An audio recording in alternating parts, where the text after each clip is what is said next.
Stephanie Clayton, and I am so excited to spend a little time in this Bible study with you, going through chapter 4 of Let It Go. Here it is. And chapter 4 is called Managing Your Man. So I thought I definitely needed to bring my man in on this one. How's it going? His name is Kevin. We've been married 11 years. You can even see our picture up there. We have our whole family up there. We have two beautiful kids together. And we've had some really great seasons in our marriage, and then we've had some not so great seasons. So we thought we would just talk to y'all a little bit about some things that have helped us through the rougher seasons of marriage, because there's always going to be some. And what I wanted to do is share a little bit, because Karen shares such great wisdom here in her book. And on page 78, what it says is, Scripture is clear that there is wisdom in consulting godly counselors and mentors. And indeed, you and your husband may readily seek counsel when it comes to your parenting or your walks with Christ. But when it comes to marriage, sometimes you may balk. You may think admitting you need outside counsel says you're weak or that you're a failure. Nothing can be further from the truth. Seeking help to push through a rough spot in your marriage is courageous and wise.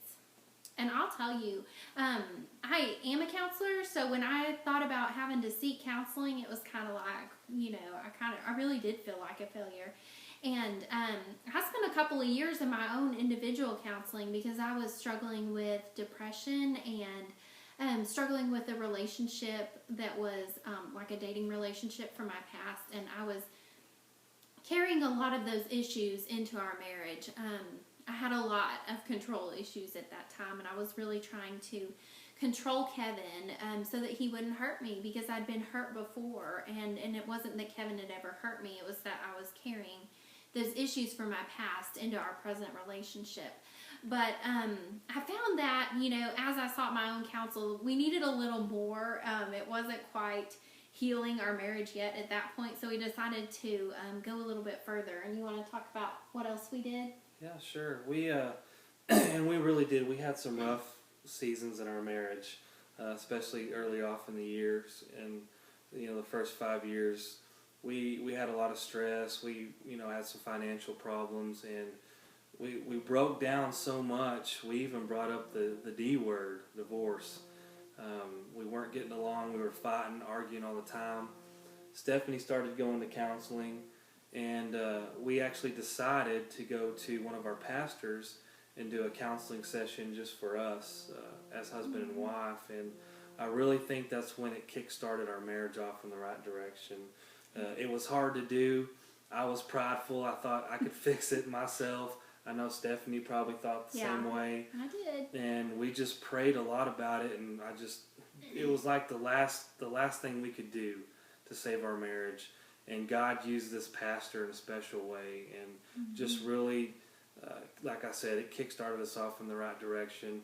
I started meeting with him weekly, started reading the Bible, started reading some books about, being the religious leader in our family, being accountable. And I think Stephanie, seeing me stepping out and wanting to be that leader, wanting to make it work, I think made her trust me just that much more. So that was a big part in saving our marriage. Absolutely. And when he put in the effort, I started to put in more effort too. And we began to look at each other in a different way. Instead of being like competitors and like on the opposite team all the time and always fighting against each other, we started to actually work together and to pray about the decisions that we made, and to try and just, look out for each other's best interests in everything that we did. And there's a verse that really speaks well to that in the Bible, and it's in Philippians, and it's Philippians 2, verse 3. And it says, "Do nothing out of selfish ambition or vain conceit, but in humility consider others better than yourselves." And I think one of the very best things that we have done, and one of the best things you can do in any marriage, is to kind of have a game to seek to outserve your spouse. What can you do to serve your spouse even better than they're serving you? And when you start to do those things, you'll find that, I mean, we had lost a lot of our feelings, like of love towards each other. I mean, we knew we needed to stay together, but we didn't have a whole lot of feeling about it anymore. Yeah. But once you start doing that stuff for each other, I think you'll find that some of those feelings come back, and that it's a lot easier to kind of fall back in love when you're actually working towards the same goal. Yeah. So. And I know it's very awkward at first.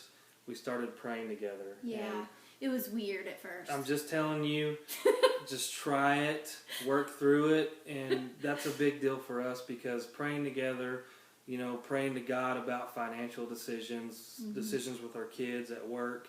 When you pray as a team, I mean, God's just that much more powerful in your marriage. So, you know, that's one thing I would say. Get through the awkward part of it. Just start doing it on a nightly basis. It gets easier, I promise.